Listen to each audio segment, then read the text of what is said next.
జరిగింది. దేవునికి స్తోత్రం. ఈ రోజున మానవుడు మరణించిన తరువాత ఏంటి, ప్రతి మానవుడు మరణిస్తాడా మరణించడా? ఏంటి అదే చచ్చిపోతాడు చచ్చిపోడా? ఏంటి ఇష్టమా? చచ్చిపోవడం మానవుడికి ఇష్టమా? ఎవరికైనా ఇష్టమా? అది పండు ముసలిదే అయినా సరే ఏమంటే ఇంకా బతికేద్దాం. 99 సంవత్సరాలు బ్రతికినటువంటి ముసలిదాని దగ్గరికి వెళ్ళి అమ్మా చచ్చిపోతావా లేకపోతే ఇంకా బ్రతుకుతావా అమ్మా అని అంటే ఇంకొంతకాలం బ్రతుకుతానండి అని అంటది. ఏమండి, అన్ని అవయవాలు పడిపోయి మూల పడిపోయిన వ్యక్తినైనా సరే అడిగితే నీకు చచ్చిపోవాలని ఉందా బ్రతకాలని ఉందా అంటే నాకు బ్రతకాలని ఉందయ్యా అని సరే అంటాడు. అంటే ఏంటి, ప్రతి ఒక్క మానవుడికి వయసుతో సంబంధం లేదు, ఏమండి ఆరోగ్యంతో సంబంధం లేదు, అతని యొక్క అర్హతతో సంబంధం లేదు. కానీ ప్రతి ఒక్క మానవుడికి ఉండే ఆశ ఏంటి అని అంటే బ్రతకాలి. చచ్చిపోవాలని ఆశ మాత్రం ఎవరికీ ఉండదు. కానీ నీకు ఇష్టం ఉన్నా ఇష్టం లేకపోయినా చావడం మాత్రము ఖాయం. అవునా కాదా? నాకు ఇష్టం లేకపోయినా సరే మరొక 40-50 సంవత్సరాల తర్వాత దేవుడు అవకాశం ఇస్తే ఏమండి చనిపోవడం మాత్రము ఖాయం. ఈ మాట ఆలకిస్తున్న సహోదరి సహోదరుడా, అది నీకైనా సరే, తమ్ముడా అన్న, అది నీకైనా సరే, నీకు ఇష్టమున్నా లేకపోయినా ఒకనొక రోజున చనిపోవడం మాత్రము ఖాయం. ఒక భక్తుడు, నేను కనబడుతున్నానా? ఒక భక్తుడు తపస్సు చేస్తా ఉన్నాడు. దేవుడు ఆ భక్తుడి దగ్గరికి వచ్చి నాయనా నువ్వు చాలా కఠినంగా చాలా దారుణంగా తపస్సు చేస్తున్నావు, నీవు చేసినటువంటి తపస్సును మెచ్చి నేనే నీ దగ్గరికి వచ్చాను. అయితే మరి నువ్వు ఏది అడిగినా నేను ఇస్తాను, కానీ నేను కొన్ని ప్రశ్నలు వేస్తాను, ఆ ప్రశ్నకి సమాధానం చెబితే మరి నేను నీ కోరిక తీరుస్తాను అని అన్నాను. అప్పుడు ఆ దేవుడు అడుగుతా ఉన్నాడు, భగవంతుడు అడుగుతా ఉన్నాడు ఆ భక్తుడిని, భక్త, ఈ లోకములో అన్నిటికంటే హాస్యాస్పదమైనటువంటిది అంటే నవ్వు తెప్పించేటువంటిది బుద్ధి తక్కువైనటువంటి పని ఏదైనా ఈ లోకములో ఉందా? ఉంటే అది ఏంటి అని చెప్పి దేవుడు ఆ భక్తుడిని అడిగాడు. అప్పుడు ఆ భక్తుడు అంటున్నాడు, ఉందండి ఒకటి, చాలా బుద్ధి తక్కువైనటువంటి పని, అది చూస్తే నవ్వు ఎవరికి రాకుండా ఉండదు, అటువంటి బుద్ధి తక్కువ తెలివి తక్కువైన పని ఒకటి ఉందండి అని అన్నాను. అవునా భక్త, ఏంటి ఆ పని అని అన్నాడు. ఏమండి, ఒక మనిషి ఉన్నాడు, ఆ మనిషి తన కళ్ళ ముందుగా అనేక మంది పుడతా ఉండటం చూస్తా ఉన్నాడు. ఏమండి, అనేక మంది పుడతా ఉండటము చూస్తా ఉన్నాడు. అదే విధంగా అదే కళ్ళ ముందు, అతని కళ్ళ ముందు అనేక మంది చనిపోవడం కూడా చూస్తా ఉన్నాడు. అంటే ఏంటి, ఈ లోకములోనికి రావడం చూస్తా ఉన్నాడు, ఈ లోకము నుంచి వెళ్ళిపోవడము చూస్తా ఉన్నాడు. కానీ చాలా పెద్ద జోక్ ఏంటి అంటే అతను మాత్రం శాశ్వతంగా ఉండిపోతాడని అనుకోవడమే. ఏమంటున్నాడండి ఆయన? ఏమండి, అరే నీ కళ్ళు ముందు ఎంతో మంది పుడతా ఉన్నారు, ఎంతో మంది చచ్చిపోతున్నారు, ఎంతో మంది ఏ లోకం నుంచో మొత్తానికి తెలియదు కానీ భూలోకానికి వస్తా ఉన్నారు, రావడం చూస్తా ఉన్నాడు, పోవడం చూస్తా ఉన్నాడు. కానీ మానవుల్లో ఉండేటువంటి అతి తెలివి తక్కువ గుణం ఏంటి అని అంటే నేను మాత్రం శాశ్వతంగా ఈ భూలోకంలోనే ఉండిపోతానని అనుకోవడం. అది ఎంత విడ్డూరమో కదా. ఏమండి, అది ఎంత విడ్డూరము. తెలిసి ఒక దాని గురించి ఆశపడటం, పొందుకోలేని దాని గురించి ఆశపడటం.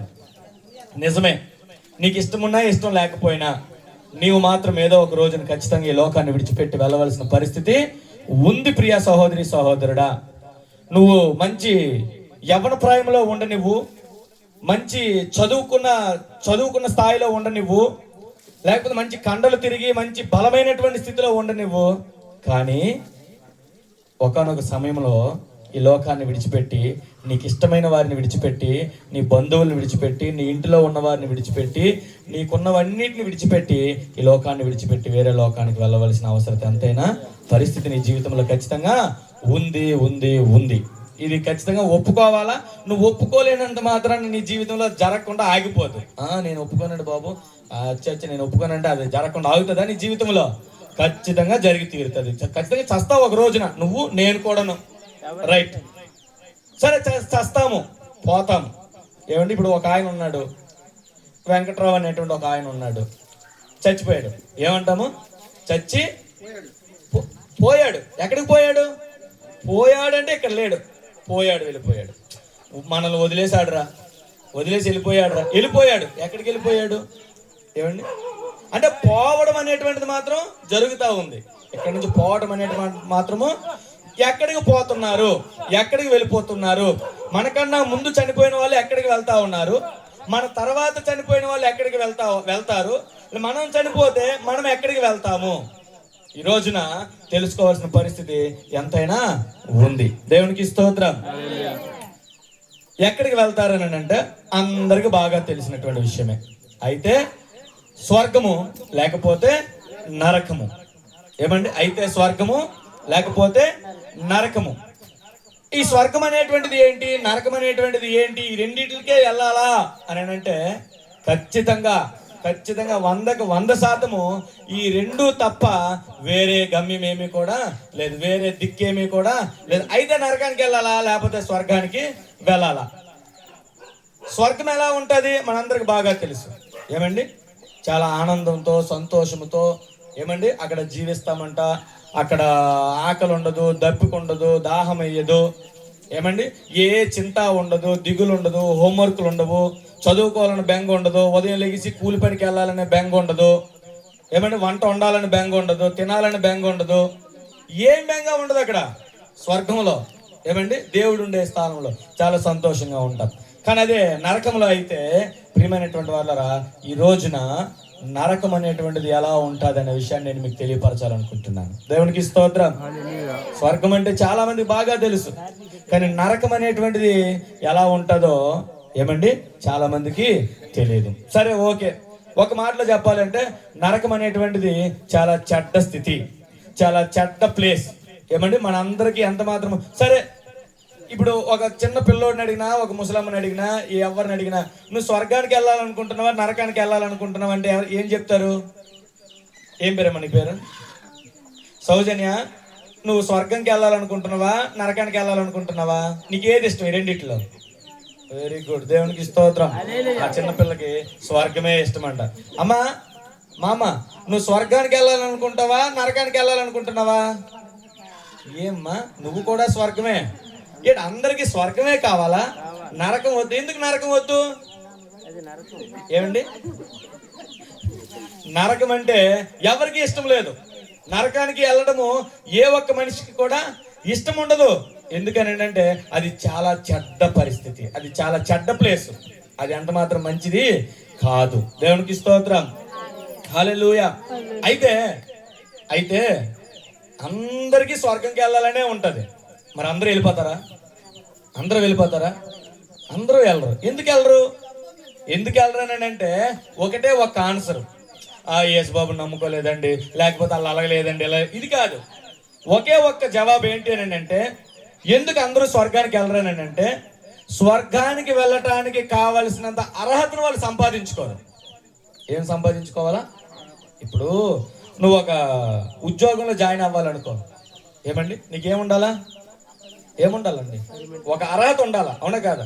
ప్రతి ఒక్కరు ఉద్యోగస్తులు అయిపోతారేంటి? ఏమండి, ప్రతి ఒక్కరు ఉద్యోగస్తులు ఎవరు కదా? అందరికీ ఇల్లు పట్టాలు ఇచ్చేస్తారేంటి? ఎవరికి ఇస్తారు? ఒక అర్హత, యోగ్యత కలిగినటువంటి వారికి మాత్రమే ఏమండి ఇల్లు పట్టాలో లేకపోతే ఉద్యోగాలు ఇవన్నీ కూడా జరుగుతాయి. అలాగే పరలోకానికి వెళ్ళాలంటే కూడా కొంత అర్హతను మనము సంపాదించుకోవాలా. చాలా మంది ప్రియమైనటువంటి వాళ్ళరా నరకానికి వెళ్ళిపోవటానికి దగ్గర పడతా ఉంటారు. లోపల ఆశ అయితే మాత్రము స్వర్గానికి వెళ్ళాలని ఆశ ఉంటుంది, తాపత్రయం మాత్రం ఉంటుంది, మనసులో మాత్రం కోరిక ఉంటుంది, నేను చచ్చిపోతే స్వర్గానికే వెళ్ళాలి. కానీ ప్రియమైనటువంటి వాళ్ళరా, చాలా మంది ఎక్కడికి దగ్గరికి వెళ్తున్నారు అని అంటే నరకానికే వెళ్ళేటువంటి వారిగా ఉంటున్నారు. కారణం ఏంటి అని అంటే వారు స్వర్గానికి వెళ్ళటానికి కావలసినంత అర్హతను సంపాదించుకోవటానికి ప్రయత్నము చేయట్లే.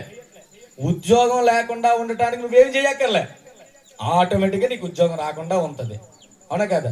కానీ ఉద్యోగం కావాలనుకుంటే మాత్రము కొంత అర్హత ఉండాలి, అవునా కదా? నరకానికి వెళ్ళడానికి నువ్వేమీ చేయక్కర్లే. ఎందుకని అంటే నరకానికి వెళ్ళటానికి కావలసిన అర్హత అనేటువంటిది ఆటోమేటిక్గా నీ జన్మంలోనే ఉంది, మనకు పుట్టుకలోనే ఉంది. ఏంటది? పాపం. ఏంటంటే అది నువ్వేమి చేయకుండానే చచ్చిపోయినా పర్వాలేదు, నరకానికే వెళ్ళిపోతావు. కారణం ఏంటంటే నీ లోపల పాపం అనేటువంటిది ఉంది. ఇప్పుడు మనిషి చెడు కార్యాలు చేస్తున్నాడు కాబట్టే పాపాత్ముడు అయ్యాడా, లేకపోతే పాపమైన కార్యాలు చేస్తున్నాడు కాబట్టే పాపాత్ముడు అవుతున్నాడా? ఎందుకు అర్హతను సంపాదించుకోవడానికి ప్రయత్నం చేయట్లేదు అని అంటే, ఇప్పుడు ఒక వ్యక్తి ఉద్యోగం సంపాదించుకోవటానికి అసలు ఏమీ చేయట్లేదంటే అందుగల కారణం ఏంటంటారు? అన్నీ ఆడికి అందుబాటులో ఉంటున్నాయి. ఏమండి? తినడానికి తిండి, అన్ని సదుపాయాలు ఆడికి జరుగుతున్నాయి కాబట్టి ఆడు ఏ కూలి పనికి వెళ్ళాలా, 4 రూపాయలు సంపాదించాలా అనేటువంటి ఆలోచన వాడిలోనికి రావట్లేదు. అదే తినడానికి సరైన తిండి లేకపోతే, ఏది కూడా సరిగ్గా అంత జరగకపోతే అప్పుడేమనిపిస్తుంది? 4 రూపాయలు సంపాదించుకోవాలని ఆశ పుడుతుంది, అవునా కదా? నేను చెప్పేది అర్థమవుతుందా మీకు? అర్థమవుతుందండి? ఇప్పుడు ఒక వ్యక్తికి ఒక కూలి పనికి వెళ్ళాలని ఆశ ఎప్పుడు పుడుతుంది?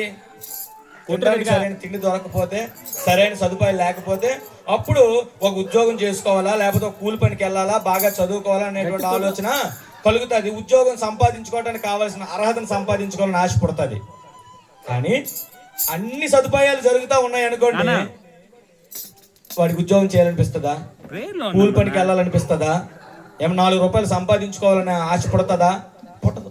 అలాగే నరకం అనేటువంటిది ఎంత దారుణమైనటువంటిదో, నరకం అనేటువంటిది ఎంత భయంకరమైనటువంటిదో, నరకానికి చేరితే ఎలా మన పరిస్థితి ఉంటుందో తెలియకపోవటమును బట్టే చాలా మంది ఆ నరకం నుండి తప్పించుకొని పరలోకానికి లేదా స్వర్గానికి వెళ్ళడానికి నేనేం చేయాలి అనేటువంటి ప్రయత్నం చాలా మంది చేయట్లేదు.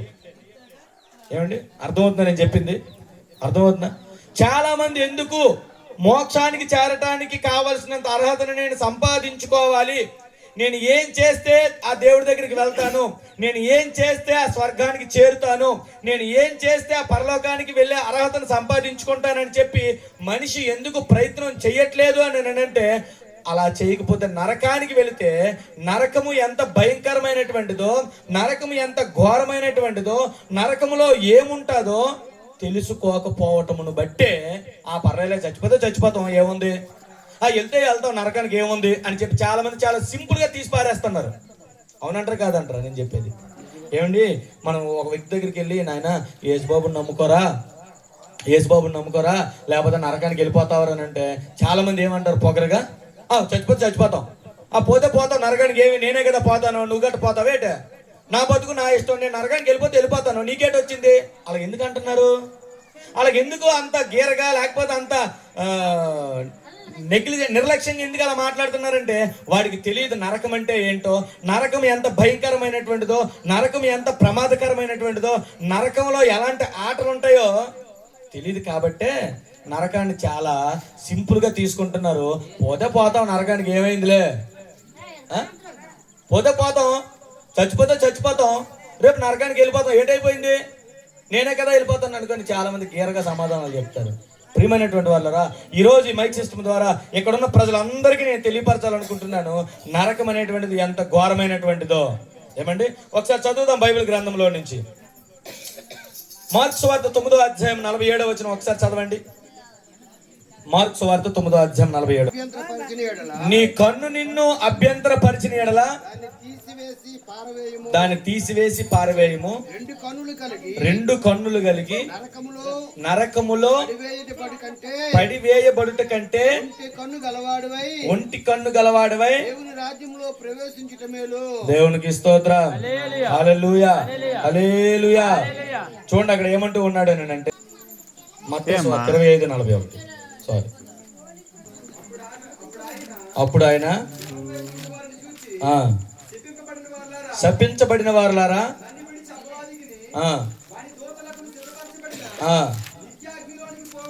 నిత్య అగ్నిలోనికి పోవుడి. నిత్య అగ్ని, నరకం అంటే ఏంటండి? నిత్య అగ్ని. ప్రియమైనటువంటి వాళ్ళారా, అక్కడ అగ్ని ఉంటది, నరకంలో ఏముంటది? అగ్ని ఉంటది. అది ఎలాంటి అగ్ని? నిత్యము మండుచుండేటువంటి అగ్ని. ఎటువంటి అగ్ని అది? నిత్యము. ఇప్పుడు నీ ఇంట్లోని పొయ్యి ముట్టిస్తాం, ఎంతసేపు వెలుగుతుంది పొయ్య? ఆ పొయ్యిలో ఉండేటువంటి అగ్ని ఎంతసేపు ఉంటుంది? ఏమంటే చెప్పండి, ఎంతసేపు ఉంటుంది? కర్రలు ఉన్నంతసేపు, అవునా కదా? ఎంతసేపు ఉంటుందండి? కర్రలు ఉన్నంతసేపే, అవునా కదా?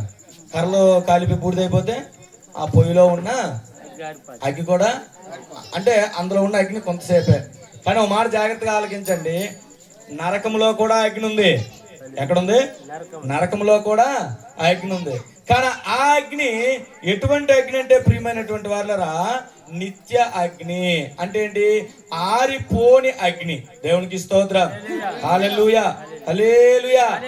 ఏమంటది? అది ఎప్పుడు కూడా ఆరనే ఆరదు. దేవునికి స్తోత్రం, హల్లెలూయా. రెండు రకాల అగ్ని. ఒక అగ్ని ఏమో ఏం చేస్తుంది? ఆరిపోతుంది. మరొక అగ్ని ఏమో ఆరిపోని అగ్ని, నిత్యము ఉండేటువంటి అగ్ని. ఈ లోకంలో ఉండే అగ్నికే నువ్వు తట్టుకోలేవు. ఈ లోకంలో ఉండే అగ్ని తట్టుకోలేవు. కొద్దిసేపే.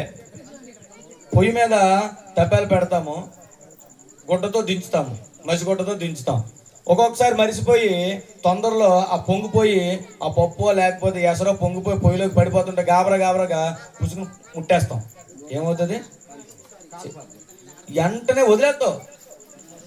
అరే అందులో నుంచి కొంచెం బయటకు పొంగిపోయి ఒలిగిపోతుందనే కదా వెంటనే దాన్ని పట్టేసావు.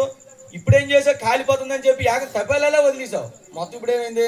మొత్తం ఒలిగిపోయింది. ఎందుకు వదిలేసావు? అరే కొంచెం ఒలిగిపోతేనే తట్టుకోలేక దాన్ని తీసేయడానికి చూసావు. కానీ ఇప్పుడేం చేసావు అంటే మొత్తం అంతా కింద పడిపోయేటట్లు చేసావు. కారణం ఏంటి? నీ చెయ్యి కాలిపోతుంది.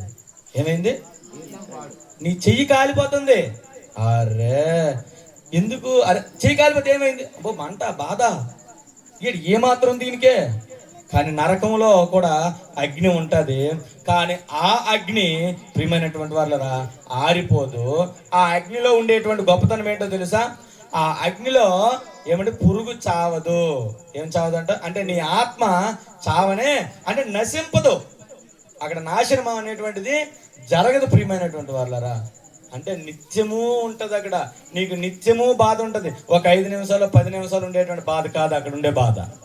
నరకంలో ఉండే బాధ ఒక 5 నిమిషాలు 10 నిమిషాలు ఉండేటువంటి బాధ కాదు. అక్కడ ఉండేటువంటి బాధ నిత్యము ఉండేటువంటి బాధ. ఎందుకంటే ఆ అగ్ని కూడా నిత్యము ఉండేటువంటి అగ్ని. అది దేవునికి స్తోత్రం. చాలా సింపుల్ గా తీసుకుంటున్నాం. ఆ వెళ్ళిపోతే ఒక 5 నిమిషాల్లో బూడిదైపోతాను, పోతే పోయింది, కష్టము, నరకంలో పడితే పడతానులే అని చెప్పి అనుకుంటున్నావేమో ప్రియ సహోదరి సహోదరుడా. ఒక్కసారి నరకంలో పడ్డావని అంటే ఏమండి మళ్ళీ తిరిగి అందులో నుంచి బయటికి రావటానికి అవకాశం ఎంత మాత్రమో లేనే లేదు. అక్కడ లేనే లేదు ప్రియమైనటువంటి వాళ్ళరా. స్వర్గమైన నరకమైన ఒక్కసారే. రేపు మరణించిన తర్వాత, చచ్చిపోయిన తర్వాత నువ్వు స్వర్గానికి వెళ్తావో నరకానికి వెళ్తావో ఒక్కసారి మాత్రమే నిర్ణయించబడుతుంది. వన్స్ ఒక్కసారి కానీ డిసైడ్ అయ్యిందా నువ్వు స్వర్గానికి వెళ్తావయ్యా అని చెప్పి డిసైడ్ దేవుడు చేశాడనంటే మనకి తిరుగులేదు. నిత్యము ఆ స్వర్గంలో ఉండిపోవడమే. అర్థమవుతుందా నేను చెప్పేది? అదే నీ దరిద్రం కొద్దీ, నీ దురదృష్టం కొద్దీ నీకు నరకం రా అని చెప్పి కానీ ఏమైనా డిసైడ్ అయ్యింది అని అంటే ఇక చూడు, అది కూడా నిత్యము ఇక నా బాధ భరిస్తూనే ఉంటూ ఉండాల. చాలా తేలిగ్గా తీసుకుంటున్నారు నరకాన్ని. వెళ్తామంటే పోతే పోతామండి, ఏడైపోద్దండి. ఒక్కసారిగా నరకానికి వెళ్ళావని అంటే ఏమండి సరదా తీరిపోద్ది. మళ్ళీ తిరిగి అందులో బయటికి రావడానికి అవకాశమే లేదు ప్రియమైనటువంటి వాళ్ళారా. దేవునికి స్తోత్రం. అందులో ఉండేటువంటి అగ్ని ఆరని అగ్ని. నీ బాధ కూడా తీరిపోలేని బాధ అది. ఏ బాధ అది? తీరని బాధ. ఆ బాధ ఏ బాధ అది? తీరని బాధ. నిత్యము ఉంటది నరకము. అర్థమవుతుందా? సో నరకానికి వెళ్ళటానికి అవకాశము ఇవ్వద్దు, దాన్ని తేలికగా తీసుకోవద్దు. దేవునికి స్తోత్రం. హల్లెలూయా, హల్లెలూయా. అదే విధంగా ప్రియమైనటువంటి వాళ్ళరా, నరకంలో ఉండేటువంటి మరొక బాధ ఏంటి అని అంటే, దేవునికి స్తోత్రం, బైబిల్ గ్రంథంలో నుంచి మత్తయి సువార్త 13వ అధ్యాయము 41-42. మనిషి కుమారుడు తన దూతలను పంపును వారి రాజ్యంలో నుండి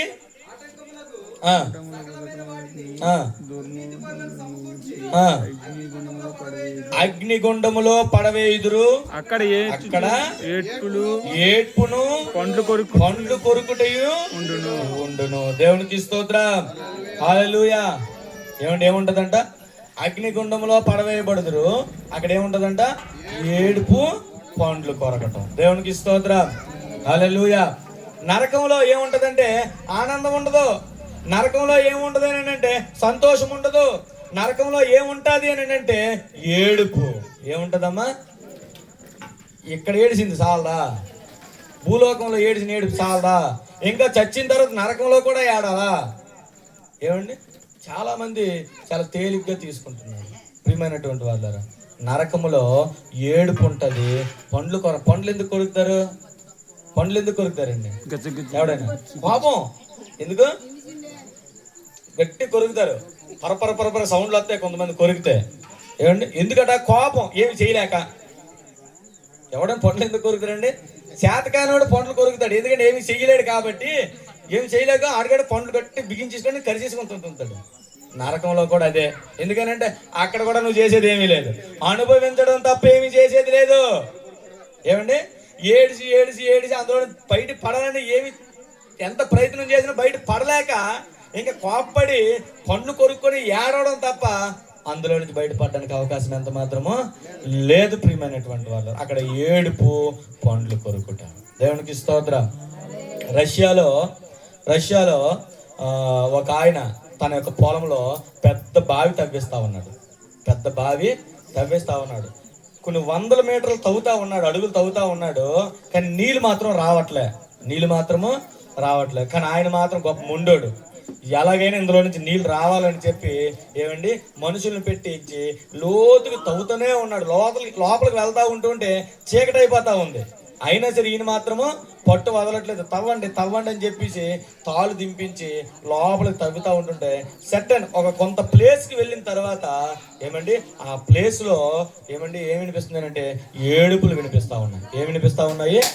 ఏడుపులు. చాలా మంది ఏడుస్తున్నట్టు సౌండ్ ఆ కింద నుంచి వినిపిస్తా ఉందంట. అక్కడ కింద ఉండేటువంటి తవ్వుతున్న వాళ్ళకి వినబడేసరికి వెంటనే వాళ్ళు భయంతో తవ్వడం ఆపేసి ఏం చేశారు? పైకి వాళ్ళు వచ్చేసారు. పైకి వచ్చేసిన తర్వాత ఆ ఓనర్ గారికి చెప్పారు, అయ్యా కిందనేవో ఏడుపులు మాకు వినబడతా ఉన్నాయి, మనం చాలా లోతు వరకు తవ్వేశాము, నీళ్లు రావట్లేదు, చొక్క నీళ్ళు కూడా పడట్లేదు, చాలా లోతు బాగా తవ్వాం, కానీ లోతులోనికి వెళ్ళేసరికి అక్కడ ఏడుపు వినబడుతుంది అయ్యా. చాలా, అది కూడా ఒకలో ఇద్దరు ఏడుస్తున్నట్టు కాదు, ఒక పెద్ద సమూహమే కొన్ని వేల మంది కలిసి ఏడిస్తే ఎలా ఉంటుందో అటువంటి సౌండ్ వినబడుతుందయ్యా. మరి మేము ధైర్యం చేయలేము, మేము తవ్వలేమయ్యా అని చెప్పాను. వాళ్ళు వెళ్ళిపోయారు. అప్పుడు ఆ రోజు ఆ రాత్రి ఆయన ఏమండి నిద్ర పట్టలేదు. ఏంటి ఏడుపులు ఏంటి, అసలు నేను ఎంతో కష్టపడ్డాను ప్రభువా, ఏంటి అసలు వస్తే బాగుంది, నీళ్ళు వస్తే బాగుంది, నా ప్రయాసం అంతా వృధా అయిపోతుంది అనుకుని ఆయన బాధపడతా ఉంటే ఏమంటే తెల్లారేసరికల్లా ఏమండి ఆ అంత పెద్ద గుమ్ము కూడా మొత్తం అంతా నీరుతోనే నింపబడిపోయింది. దేవునికి స్తోత్రం. ఎందుకు నింపబడిపోయింది? మరి కిందకి మరి తవ్వకూడదు అనేటువంటిది దేవుని తాలూకా ఉద్దేశం. దేవునికి స్తోత్రం. హల్లెలూయా. అర్థమవుతుందని నేను చెప్పేది. నరకములో ఏముంటది అంటే ఏడుపే. నరకానికి ఒక్కసారి వెళ్తే అక్కడ నువ్వు ఇంకా చేసేది ఏమీ కూడా లేదు, పండ్లు పరపర కొరుక్కోవడం తప్ప నువ్వు అక్కడ ఏమీ కూడా పీకేదేమీ లేదు. సో కాబట్టి నరకానికి వెళ్ళటానికి ప్రయత్నం మాత్రము చెయ్యకూడదు. దేవునికి స్తోత్రం. హల్లెలూయా. లూకా సువార్త 16:24 చూస్తే నరకంలో ఏముంటది అంటే తీవ్రమైన దాహం. ఏముంటది అక్కడ? ఏముంటదమ్మా? దాహం. నీళ్ళు లేకుండా ఎంతకాలం ఉండగలవు? నీళ్ళు లేకుండా ఎంతకాలం ఉండగలవు? ఒక పూట, ఒక రోజు, అచ్చా, గట్టిగా ఎండెక్కిందని అంటే గంట దాటితే నోరు పిడసగట్టద్ది, నాలుగేగం అట్టగట్టద్ది, నాలుగేమో అంగుడు కంటుకుంటా ఉంటుంటది, నీరు నీరు నీరు నీరు అంటాం. ఏమంటే అప్పుడు ఆ నీళ్ళ, మంచి నీళ్ళ, చెడు నీళ్ళ, అసలు ఇవేమి నీళ్ళు, జాబు నీళ్ళ, ఇవేవి మనం చూడం, తాగేస్తాం. కారణం ఏంటి? నీళ్ళు మానవుడికి అంత ముఖ్యం. కానీ నరకములో ప్రియమైనటువంటి వాళ్ళు ఏముంటుంది అని అంటే తీవ్రమైన దాహము, నిరంతర యాతన. ఈ లోకంలో మనిషి ఏం చేస్తున్నాడు? ఉదయం లెగుస్తున్నాడు, తెల్లారుజాములు 3 గంటలు లేచినోడు ఉన్నాడు, 2 గంటలు లేచినోడు ఉన్నాడు, 6 గంటలు లేచినోడు. ఇప్పుడు నువ్వు ఎన్ని గంటలు లేచినా మళ్ళీ సాయంకాలం రాత్రి పడుకునేంత వరకు కూడా ఏం చేస్తావు? యాతన యాతన యాతన, కష్టపడతా ఉంటావు, ఆలోచన చేస్తూ ఉంటా, ఎలా నేను సంపాదించాలా, ఎలా నా కుటుంబాన్ని బ్రతికించుకోవాలా, ఎలాగ అప్పుల నుంచి బయటపడాలా, ఎలా నా బ్రతుకు బాగుండాలంటే ఏం చెయ్యి. యువతల ఒళ్ళు కష్టపడుతుంది, యువతల మనసు కూడా కష్టపడుతుంది. యాతన యాతన యాతన పడుతూ ఉంటావు. చాలదా? భూలోకంలో పడిన యాతన, కష్టము చాలదా? నరకానికి వెళ్ళిన తర్వాత కూడా ఇంకా యాతన పడాలా? మరణించిన తర్వాత కూడా నువ్వు ఇంకా యాతన పడాలనుకుంటున్నావా? లేకపోతే మరణించిన తర్వాత అయినా సరే సుఖంగా ఉండాలనుకుంటున్నావా? రేపు చస్తావు గ్యారంటీగా. చచ్చిపోయిన తర్వాత సుఖంగా ఉండాలనుకుంటున్నావా? లేకపోతే ఈ భూలోకంలో పడిన కష్టము దీనికి రెట్టింపు ఇంకా కష్టపడాలనుకుంటున్నావా? సుఖంగా ఉండాలనుకుంటే స్వర్గానికి చేరటానికి అర్హతను సంపాదించుకోవడానికి ప్రయత్నము చెయ్యు. లేదండి దీనికి 100 ఇంకా కష్టపడతాను, ఇంకా నాకు టెన్షన్ ఎక్కువైపోవాలా. ఈ లోకంలో ఇప్పుడు ప్రెసెంట్ చాలా మందికి ఇక్కడంటే మరి షుగరు బీపీలు వచ్చిన వాళ్ళు ఉన్నారో లేదో తెలియదు, కానీ ఏమండి ప్రాంతాల్లో ఏమండి టౌన్లకు వెళ్తే 100 మందిలో 90 మందికి షుగర్ ఉంది. 100 మందిలో ఎందుకు షుగర్ వచ్చేస్తుంది అని అంటే డాక్టర్లు చెప్పేటువంటి మాట ఏంటి అని అంటే ఆలోచనలు. ఏంటంటే ఆలోచనలు, యాతన ఎక్కువైపోతుంది. ఇంకా ఇంకా ఇంకా ఇంకా ఉన్నదంతా తృప్తి చెందట్లేదు. ఈ యాతన ఇక్కడ చాలదా? చచ్చిన తర్వాత కూడా ఇంకా యాతన పడాలనుకుంటున్నావా? ఏమండి నరకానికి చేరితే నిరంతర యాతన. చూడండి ఒకసారి బైబిల్ గ్రంథంలో లోకాసువార్త 16:24. తండ్రివైన అబ్రహామా, నా యందు కనికరపడి తన వేలి కొనను నీళ్ళలో ముంచి నా నాలుకను చల్లార్చుటకు లాజరును పంపుము. నేను మా జాగ్రత్తగా ఆలకించండి, నేను ఈ అగ్ని జ్వాలలలో యాతన పడుచున్నానని కేకలు వేసెను. దేవునికి స్తోత్రం, హల్లెలూయా. ఏం పడుతున్నాడు అమ్మాయినా? యాతన. ఎలాంటి యాతనో తెలుసా? తాగడానికి కనీసము ఒక్క చుక్క నీరు కూడా దొరకనంత తీవ్రమైన దాహం, వేదన ఉంటాయి. ఏమండి ఏముంటది? ఒక్క చుక్క నీరు కూడా దొరకదు అక్కడ, గుర్తుపెట్టుకో. శీతాకాలం ఎక్కువ దాహం వేస్తుందా, యాసీకాలం ఎక్కువ దాహం వేస్తుందా? ఎందుకట? ఏండి వేడి బట్టి శీతాకాలం కన్నా ఎండాకాలమే ఎక్కువ.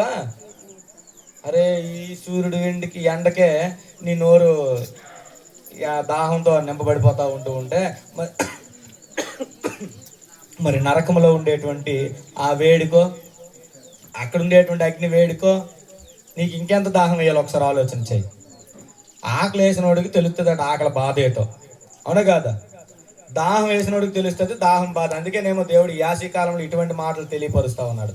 నీకు దాహం అంటే ఏంటో తెలుస్తుందా? ఇప్పుడు ఈ యాసీ కాలంలో దాహం అంటే ఎంత భయంకరంగా ఉంటుందో నీకు తెలుస్తుందా?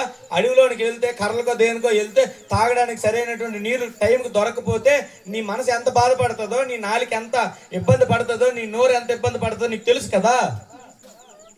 మరి నరకంలో అక్కడ ఇంకెంత బాధ ఉంటుంది అంటే కనీసం ఒక్క చుక్క నీరు కూడా దొరకనంత తీవ్రమైన దాహం అక్కడ. ధనవంతుడు అంటా ఉన్నాడు, దేవా ఆ లాజర్ని ఒక్కసారి పంపించు. ఎందుకు? ఇక్కడ నా నోరు నాకు విపరీతమైన దాహము వేస్తా ఉంది. అతను ఎక్కువ పేపాలు పెద్ద డ్రమ్ములతో నీళ్ళు తీసుకురావద్దు. ఎందుకట?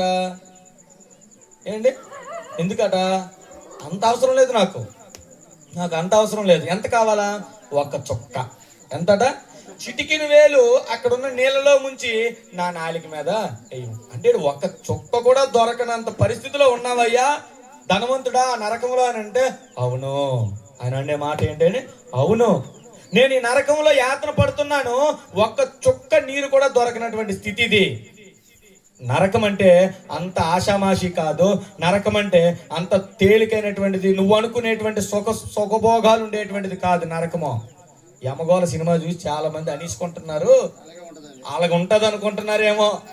ఏమండి, యముడు పెద్ద కుర్చీ మీద కూర్చుంటాడు, పెద్ద సభ ఉంటది, అక్కడ ఆలు వీళ్ళు అందరూ ఉంటారు, బొట్లు ఉంటారు, అబ్బా భలేగా ఉంటారు, పర్వాలేదు అనుకుంటున్నారేమో. నరకం అంటే, నరకంలో అలాంటి సీన్లే ఉండవు. వన్స్ ఒక్కసారి నరకం అని డిసైడ్ అయ్యిందని అంటే నీ యాతన చూసుకో. దాహం, విపరీతమైనటువంటి దాహము. అందుకే ధనవంతుడు ఎంతగా ఇబ్బంది పడుతున్నాడంటే నరక యాతన అనుభవిస్తూ ఉన్నాడు. దేవునికి స్తోత్రం. మరొక 5-10 నిమిషాల్లో ముగించేస్తాను, కొంచెం శ్రద్ధగా ఆలకించే ప్రయత్నం చేయండి. దేవునికి స్తోత్రం. ఇంకా ఈ నరకములో ప్రియమైనటువంటి వాళ్ళు ఏముంటది అంటే గాఢాంధకారం. ఏముంటదండి ఇక్కడ లైట్ లేకపోతే ఎలా ఉంటది మనకి? ఏమండి, సరే చీకట్లో ఎంతసేపు ఉండాలని ఉంది నీకు? ఏమండి, ఉండలేము. ఒక రాత్రి ఉంటేనే చిరాకు వచ్చేద్ది మనకి, ఎప్పుడు తెల్లారుతుందా అని అనిపిస్తా ఉంటుంది. ఏమిటవునా కదా? కానీ నరకంలో ఏమండి, ఎంత చీకటి అని అంటే చిమ్మ చీకటి అంటారు. అంటే పక్కన ఉన్నా సరే కనబడ్డ నీకు. ఏమండి, నీ పక్కన ఉన్నోడు నీకు అసలు ఎంత మాత్రమో కనబడ. గాఢాంధకారం ఉంటుంది, చిమ్మ చీకటి ఉంటుంది. ప్రియమైనటువంటి వాళ్ళు తట్టుకోలేవు.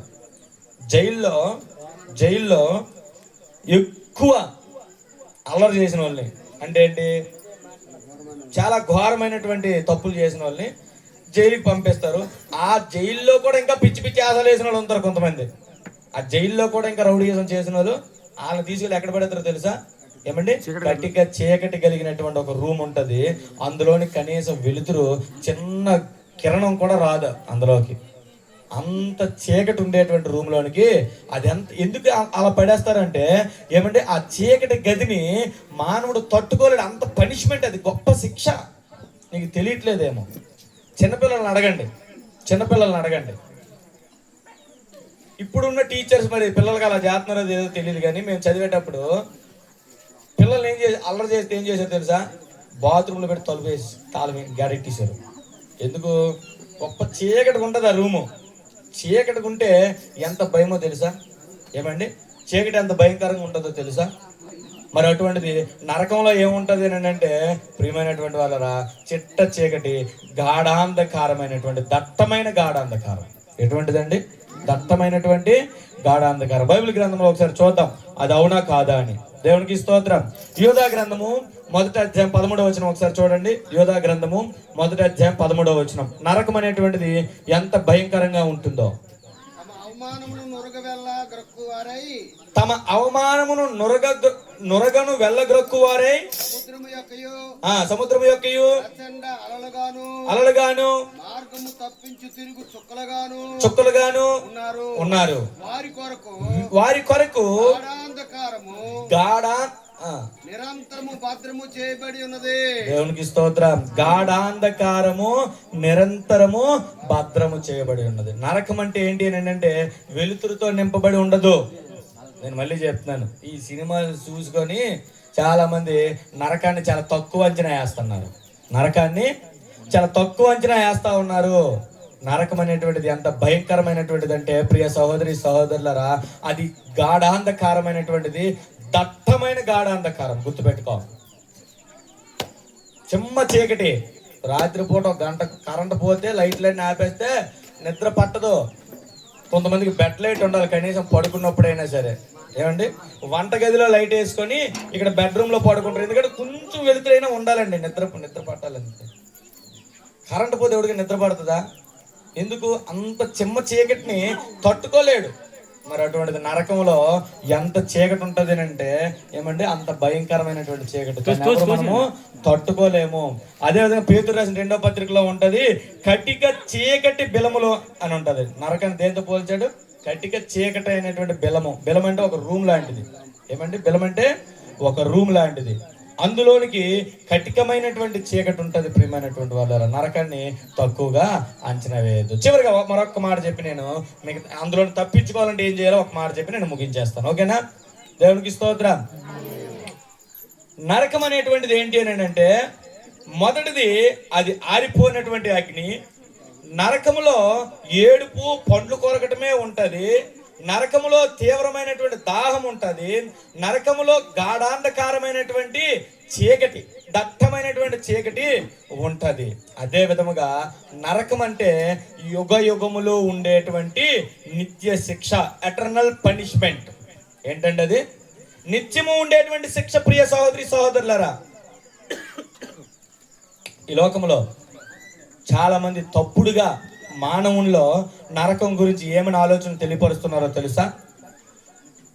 నువ్వు ఎంతకాలం పుణ్యకార్యాలు చేసావో అంతకాలం స్వర్గంలో ఉంటావు, ఎంతకాలము నువ్వు చెడు కార్యాలు చేసావో అంతకాలము నరకంలో ఉంటావంట.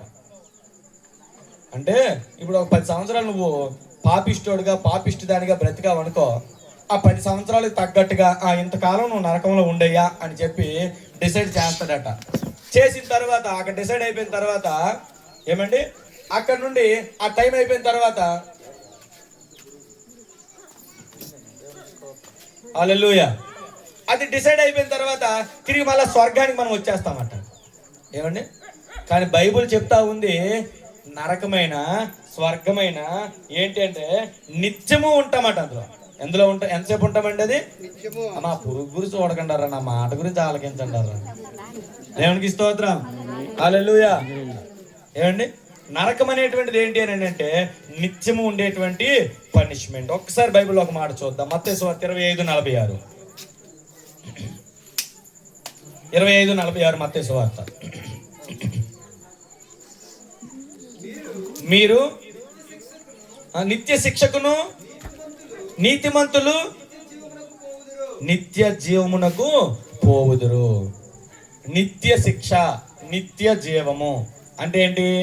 నరకమైన, స్వర్గమైన లేదా మోక్షము, పరలోక రాజ్యమైన ఎంతసేపు ఉంటాయి అని అంటే నిత్యము ఉండేవి, నిత్యము అనుభవించవలసినటువంటివి. దేవునికి స్తోత్రం.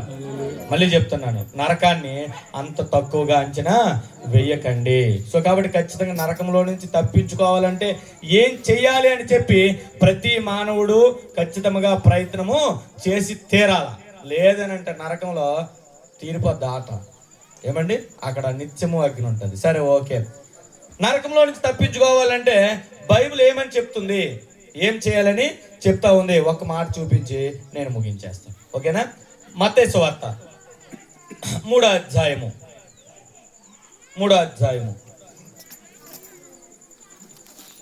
5వ వచనం ఒకసారి చదవండి. యెరూషలేము వారును యూదయ వారందరూ అతని యొద్దకు వచ్చి తమ పాపములు ఒప్పుకొనుచు యోర్దాను నదిలో అతడు పరిసయ్యులలోను సద్దుకయ్యులలోను అనేకులు బాప్తిస్మం పొందవచ్చుట చూచి, సర్ప సంతానమా, రాబోవు ఉగ్రతను తప్పించుకొనుటకు మీకు బుద్ధి చెప్పిన వాడెవడు? దేవునికి స్తోత్రం. చాలు. ఏమంటున్నాడంటే ఇక్కడ ఉన్న ఆయన ఏమంటే బాప్తిస్మం ఇచ్చి యోహాను ఈయన అంటా ఉన్నాడు. కొంతమంది ఆయన దగ్గరికి వచ్చారు, పరిసయ్యులు సద్దుకయ్యుల్లో కొంతమంది యోహాన్ దగ్గరికి వస్తే ఆయన అంటున్నాడు, రాబో ఉగ్రత నుండి తప్పించుకొనుటకు మీకు బుద్ధి చెప్పిన వాడు ఎవడయ్యా? మీకు ఎవడ బుద్ధి చెప్తానని అన్నాడు? రాబో ఉగ్రత నుండి తప్పించుకొనుట. దేవునికి స్తోత్రం. ఇక్కడ యోహాను చేస్తున్న పని ఏంటి అని అంటే ఉగ్రత నుండి తప్పించుకోవటానికి ఒక చిన్న మార్గం చూపిస్తా ఉన్నాడు. ఏంటండి? ఒక చిన్న మార్గము చూపిస్తా ఉన్నాడు. దేనికంట? ఉగ్రత నుండి తప్పించుకోవటానికి. ఏంటా మార్గము? ఆయన ఏం చేస్తా ఉన్నాడు? కొంచెం ముందుకు మనం వెళ్ళి చూస్తే 5వ వచనం చూస్తే 5వ వచనంలో ఆ సమయమున యెరూషలేము వారును యూదయ వారందరూ యోర్దాను నదీ ప్రాంతముల వారందరూ అతని యొద్దకు వచ్చి తమ పాపములు ఒప్పుకొనుచు యోర్దాను నదిలో అతని చేత బాప్తిస్మము పొందుచుండిరి. దేవునికి స్తోత్రం. ఏమండి, అక్కడ ఆయన ఒక పని చేస్తా ఉన్నాడు. ఏం చేస్తున్నాడు అని అంటే బాప్తిస్మం ఇస్తా ఉన్నాడు. ఎవరికి ఇస్తా ఉన్నాడు? అని అంటే 2 లక్షణాలు కలిగినటువంటి వారికి ఇస్తా ఉన్నాడు. మొదటిది అతని దగ్గరికి వచ్చిన వాళ్ళకి. వచ్చిన వాళ్ళకి అందరికి ఇచ్చేస్తాడా? లేదు. వచ్చి తమ పాపములు ఒప్పుకొనిన వారికి ఆయన బాప్తిస్మము ఇస్తా ఉన్నాడు. ఎందుకు ఇస్తా ఉన్నాడు? రాబో ఉగ్రత నుండి తప్పించుకునేటువంటి బుద్ధి అది. ఏంటంటే అది రాబో ఉగ్రత ఏంటి? నీకు నాకు రాబోయే భవిష్యత్తులో జరగబోయేటువంటి ఉగ్రత ఏంటి అని అంటే నరకము.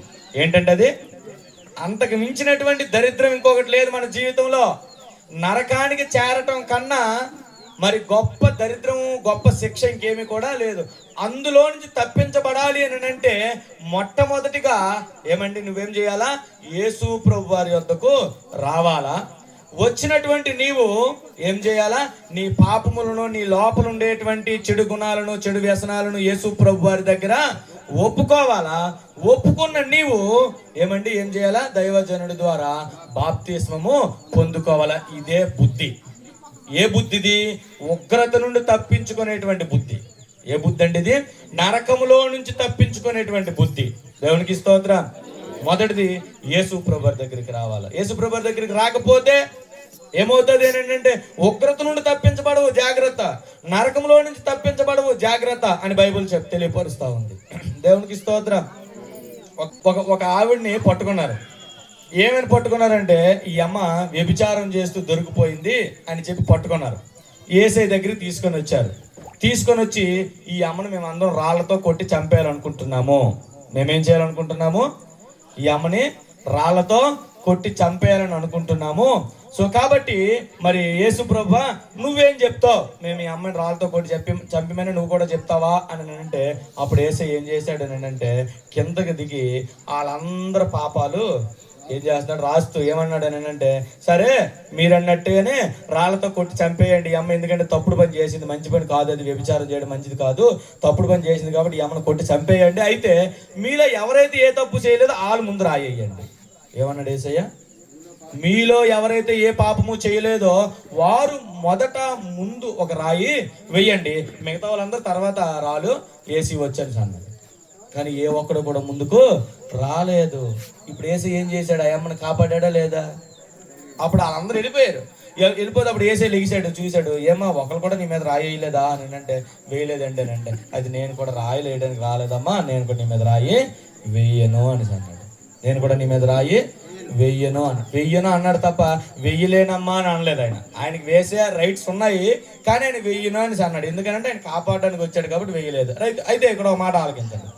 ఆ అమ్మ యేసు ప్రభు వారి దగ్గరికి వచ్చింది, యేసు ప్రభు వారి దగ్గరికి తీసుకొని రాబడింది కాబట్టే వాళ్ళందరి యొక్క కోపం నుండి, వాళ్ళందరూ వేసే పనిష్మెంట్ నుండి ఆ అమ్మ రక్షించబడింది. ప్రియ సహోదరి సహోదరులారా, మనమందరము కూడా యేసు ప్రభు వారి దగ్గరికి వెళ్ళినట్లయితే యేసు ప్రభు వారు ఆ రాబోయే ఉగ్రత నుండి, ఆ పనిష్మెంట్ నుండి, నరకం అనేటువంటి శిక్ష నుంచి మనల్ని యేసయ్య రక్షిస్తాడు, కాపాడుతాడు. దేవునికి స్తోత్రం.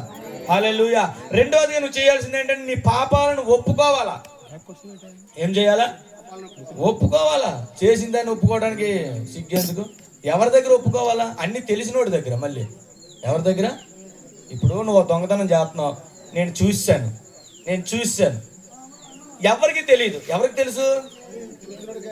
చూసినోడికి నాకు తెలుసు కదా. మళ్ళీ అయితే నువ్వు నా దగ్గరకు వచ్చి చెప్పుకుంటే ఏమని, అయ్యా నేను దొంగతనం చేశాను అని చెప్పుకుంటే నేను అసలు ఏమి అన్నట. మరి నీకెందుకు భయం? నాకు ఎలాగా తెలిసేది నువ్వు దొంగతనం చేయడం నేను చూశాను, నాకు తెలిసేది. మళ్ళీ నా దగ్గరికి వచ్చి చెప్పుకోవడానికి భయం ఎందుకు? తెలిసినోడి దగ్గర చెప్పుకోవడానికి భయం ఎందుకండి? తెలియనోడి దగ్గరికి అయితే బాబు అనవసరంగా వీడికి తెలియదు, కానీ అనవసరంగా వీడికి నేను తెలిసేటట్లు చేశాను రా అని చెప్పి ఒకవేళ బాధపడడానికి అవకాశం ఉంది. కానీ తెలిసినోడి దగ్గర చెప్పుకుంటే ఏంటి ఉంది? ఇంకా పోయేదేముందా? అడికి ఆల్రెడీ తెలిసి ఎలాగోను, మళ్ళీ అడిగి చెప్పుకోవడానికి భయం ఏముంది? అలాగే నీ పాపములన్నీ కూడా దేవుడు చూస్తున్నాడు, నువ్వేం చేస్తున్నావు ఆయనకి ఆల్రెడీ తెలుసు. మరి ఆయన దగ్గర చెప్పుకోవడానికి బెదిరేందుకు నీకు? ఒక తెలియనోడి దగ్గరికి వెళ్తాం, బాబు ఎవరికి తెలియదు, అనవసరంగా నా గుట్టి నేనే రట్టు చేసేసుకుంటున్నానేమో వీడికి చెప్పి అని చెప్పి బాధపడడానికి అవకాశం ఉంది. కానీ దేవుడికి తెలుసా తెలీదా నువ్వు చేస్తున్నావని? ఆయన చూస్తున్నాడా లేదా? ఏమండి, ఎవరికి తెలియదు అనుకుని చెట్టు ఎక్కేసి యేసుబాబుని చూసేద్దామని అనుకున్నాడు దొంగతనంగా జక్కయ్య. తిన్నగా ఏసయ్య చెట్టు దగ్గరికి వచ్చి, జక్కయ్య నువ్వు చెట్టు ఎక్కడ, నేను చూసాను, దిగిరాయ్యా, నేను మీ ఇంటికి వస్తానని అన్నాడు. అంటే ఏంటి? హృదయ అంతరంగంలో ఎరిగినటువంటి దేవుడు యేసు ప్రభు వారు. నువ్వు చేస్తున్న ప్రతి దానిని చూస్తున్నాడు యేసు ప్రభు వారు. మరి అలాంటప్పుడు ఆయన దగ్గర ఒప్పుకోవడానికి మనకు బెంగ ఎందుకు? ఏమండి, ఒక మాట చదివి నేను ముగించేస్తాను. యోహాను రాసిన మొదటి పత్రిక, ఒక్కసారి ఒక్క మాట. యోహాను రాసిన మొదటి పత్రిక 1వ అధ్యాయం 9వ వచనం. మన పాపం మనం ఒప్పుకొని ఎడలా ఆయన నమ్మదగిన వాడును నీతిమంతుడును కనుక ఆయన మన పాపములను క్షమించి సమస్త దుర్నీతి నుండి మనలను పవిత్రులనుగా చేయును. తెలిసినోడి దగ్గర ఒప్పుకుంటే అట ఏమండి ఆయన ఏం చేస్తాడంట, మన పాపాలన్నీ క్షమించేస్తాడంట. మనల్ని పాపాలను క్షమించడమే కాదండి, మనల్ని పవిత్రులుగా చేస్తాడంట. ఏం చేస్తానంటున్నాడు? పవిత్రులుగా చేస్తాడని అంటున్నాడు. దేవునికి స్తోత్రం, హల్లెలూయా. ఆయన ఇంట్లోనికి వెళ్ళి దొంగతనం చేశాము, అయ్యా మీ ఇంట్లో దొంగతనం చేసామయ్యా అని చెప్పి ఆయన దగ్గర ఒప్పుకుంటే ఆ దొంగతనం చేసి తిరిగి మళ్ళీ మనకే ఇచ్చేస్తాడట. ఏమండి, మనల్ని దొంగలుగా మరి ఎంత మాత్రమో ఎంతడంట. దేవునికి స్తోత్రం, అర్థమవుతుంది నేను చెప్పింది. సో కాబట్టి యేసు ప్రభు వారి దగ్గర మనము మన పాపములను ఒప్పుకోవటానికి ఎంత మాత్రము కూడా వెనకంజ వేయకూడదు. ఒకటి, యేసు ప్రభు వారి దగ్గరికి రావాలా. వచ్చిన నీవు యేసు ప్రభు వారి దగ్గర నువ్వు చేసిన తప్పిదాలను ఒప్పుకోవాలా. నీ స్థాయికి తగ్గట్టుగా నువ్వు తప్పిదాలు చేస్తావు. ఏమండి, చిన్నపిల్లడైతే ఏమండి, స్కూల్కి వెళ్తున్న పిల్లలైతే పక్కనున్న వాళ్ళ దగ్గర పెన్నులో, బలపం పుల్లలో, పలక పుల్లలో, పుస్తకంలో ఉండే పేపర్లో చింపేసి దొంగతనం చేస్తాడు. ఏమండి, అదే పెద్దోళ్ళు అయితే పక్కింటి వాళ్ళ దగ్గర దొంగతనం చేస్తాడు, ఎదిరింటి వాళ్ళ దగ్గర దొంగతనం చేస్తాడు. ఏమండి, ఇంకొంచెం పెద్ద అయితే బ్యాంకులకు వెళ్తారు. అవును కదా. అంటే ఎవరి స్థాయిని బట్టి వాళ్ళ తప్పులు అనేటువంటివి ఉంటాయి. ఎంత ఘోర తప్పునైనా సరే యేసయ్య క్షమించే రకం. సో ఈ మాటలు ఆలకిస్తున్న ప్రియ సహోదరి సహోదరుడా, యేసు ప్రభు దగ్గరికి వచ్చి నీ తప్పిదాలను నువ్వు ఒప్పుకుంటే యేసయ్య నిన్ను క్షమిస్తాడు, నిన్ను పవిత్రమైనటువంటి వ్యక్తిగా ఆయన మారుస్తాడు.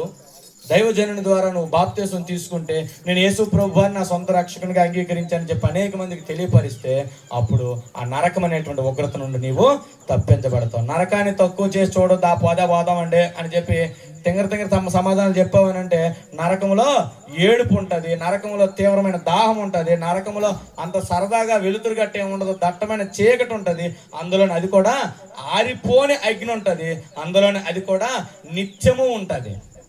ఏదో కొన్ని సంవత్సరాలు ఉండి తర్వాత పోయేది కాదు, నిత్యము ఉండేటువంటిది. సో కాబట్టి నరకాన్ని అంత తక్కువగా అంచనా వేయకండి.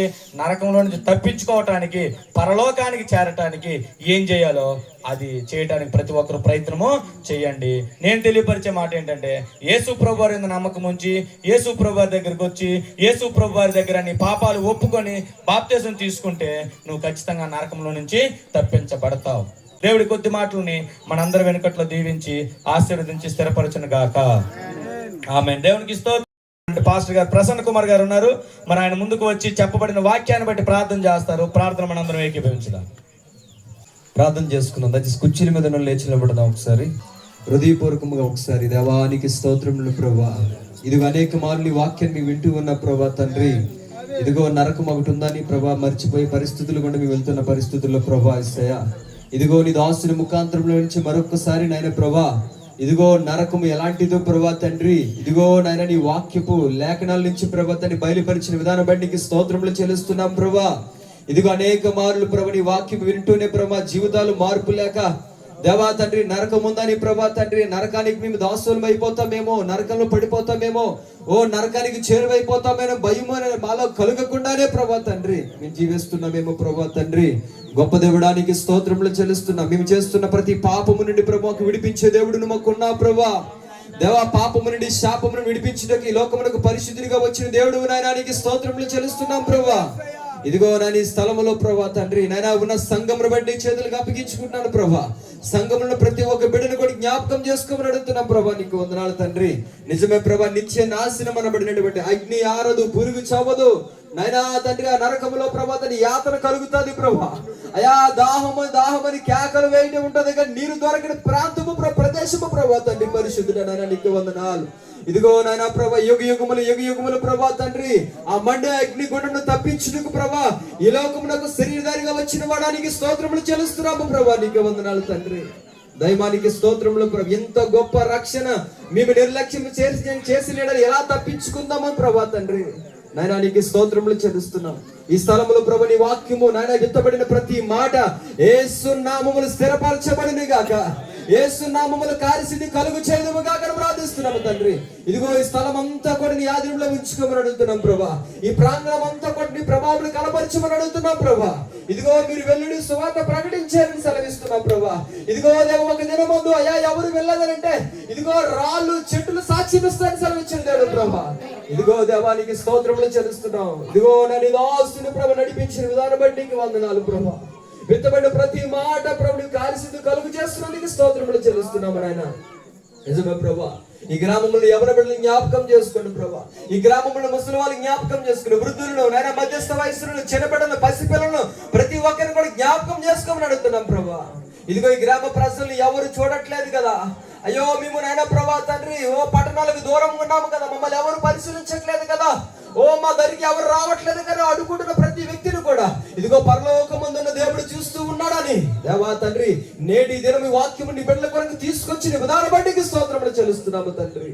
ఇదిగో ఒక చోట జరగవలసిన ఈ కూడిక ఎందు నిమిత్తం ఈ స్థలంలోకి నడిపించావో నీ చిత్తము నీ ఉద్దేశం ఈ గ్రామంలో జరుగునుగా ప్రార్థిస్తున్నాము తండ్రి. నీ కార్యముని జరిగించినానికి స్తోత్రములు చెల్లిస్తున్నాము ప్రభా. ఇదిగో మమ్మల్ని కూడా ఈ కేసు టీమును ప్రభా తన జ్ఞాపకం చేసుకోండి ప్రభా.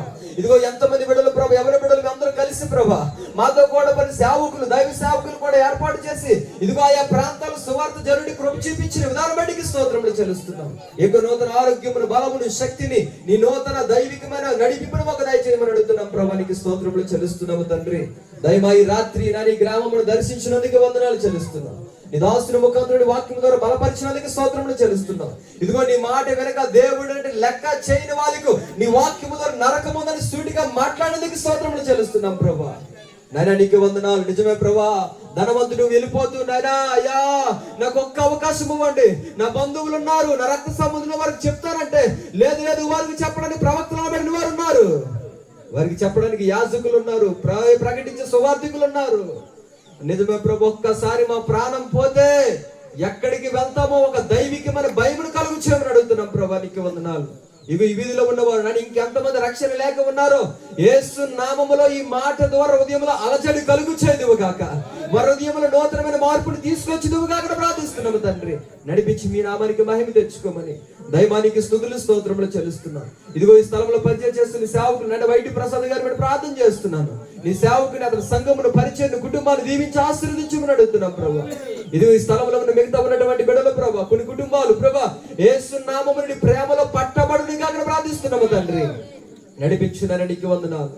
ఇదిగో స్థానిక సేవకులు మాత్రమే కాదు, ఈ స్థలంలోకి వచ్చిన సేవకులు యవనస్తులు ప్రతి ఒక్కరు మా ప్రయాస ఇదిగో నువ్వు మా హృదయంలో ఉంచినటువంటి ఆ మాటలు నాయనా తండ్రి ఈ గ్రామస్తులకు నీ బిడ్డలకు నైనా నీ ప్రేమను తెలియపరచాలని ఇంత ప్రయాసంతో చేసినటువంటి పని ఏది కూడా నిరర్థకము కానేరదు ప్రభా. నీకు వందనాలు. దీనికి ప్రతిఫలం ఇస్తామని నమ్ముచున్నా ప్రభా. నీకు వందనాలు తండ్రి. విమర్శ దినమందు నాయన ప్రభా ఇదిగో నీ తీర్పు దినమందు గ్రామ ప్రజలు నాశనం నుంచి తప్పించబడుని కాక ప్రార్థిస్తున్నాము తండ్రి. నీ కార్యమును జరిగించి నామానికి మహిమ తెచ్చుకోమని ఈ స్థలంలో నాయన తండ్రి కూడిన సంఘ బిడ్డలు ప్రతి ఒక్కరు కూడా జ్ఞాపకం చేసుకోమని ఈ స్థలంలో ఇంకా పరిచర్య విస్తరించబడును కాక ప్రార్థన చేస్తున్నాం. చక్కటి మందిరం ఇచ్చావు, చుట్టుపక్కల ప్రాంతాల్లో ఉన్నటువంటి చిన్న చిన్న గ్రామాలందరూ కూడా ప్రభా ఈ మందిరంలోకి వచ్చి నీ యొక్క రక్షణ కార్యాలు పొందుకోవడానికి కృప చూపించి నడిపించమని సమస్త మహిమ నీకు ఆరోపిస్తూ ఇంక నన్ను ప్రభా తండ్రి ఓ నాయన పరిశుద్ధ ప్రభా ఈ టీమును కూడా జ్ఞాపకం చేసుకోండి ప్రభా. ఇక్కడ అభివృద్ధి పరచమని అడుగుతున్నాం ప్రభా. ఇంకను ప్రభా ద్వారా నువ్వు చేయదలుచుకున్నా నీ పని అంతా కూడా యేసు నామములో సక్రమంగా పరిచయపడము సాధకములుగా వాడుకుదుగా ప్రార్థన చేస్తూ మహిమని ఆరోపిస్తూ తిరిగి మా ప్రయాణాలు కూడా క్షేమమును దయచేసి నడిపించమని ఇదిగో మరొక మారు రెండవసారి ఈ స్థలములో నన్ను నీ వాక్యము ద్వారా నీ సేవకుని ముఖాంతరం మాట్లాడిన మాటను నీవే కార్యమును జరిగించి నామానికి మహిమ తెచ్చుకోమని ప్రారంభం నుండి ముగింపు ఈ సమయం వరకు ప్రభా తండ్రి నీ సైతం మాకు తోడుగా ఉంచి నడిపించినందుకు స్తోత్రములు చెల్లిస్తూ ఇదిగో నీ వాక్యం ఎత్తబడిన మా వాక్యమును ప్రభా తండ్రి ఇదిగో నేను పని చేయబడకుండా అపవాది చీకట శక్తుని యేసు నామములు బంధించబడునుగా ప్రార్థన చేస్తూ నీ నామానికి మహిమ తెస్తూ నజరుడైన మా ప్రియ కుమారుడైన మా రక్షకుడైన మా విమోచకుడైన యేసయ్య సర్వశక్తి కలిగిన నామం పేరట అడిగి వేడుకుని బ్రతిమాలు పొందుకొని నామ పరమ తండ్రి ఆమేన్. మన తండ్రిని ప్రేమ కుమారుడు యేసుక్రీస్తు యొక్క కృప పరిశుద్ధాత్మ యొక్క దేవుని సన్నిధి సహవాసము సదాకాలముని కూడి ఉన్నటువంటి ప్రతి ఒక్కరుకును స్థానిక సంఘమునకును అలాగే కూడి వచ్చిన టీం అందరికి సకల పరిశుద్ధులకును సదా తోడిన రాకడ పర్యంతం కాచి కాపాడి దీవించి ఆశీర్వదించును గాక. ఆమేన్.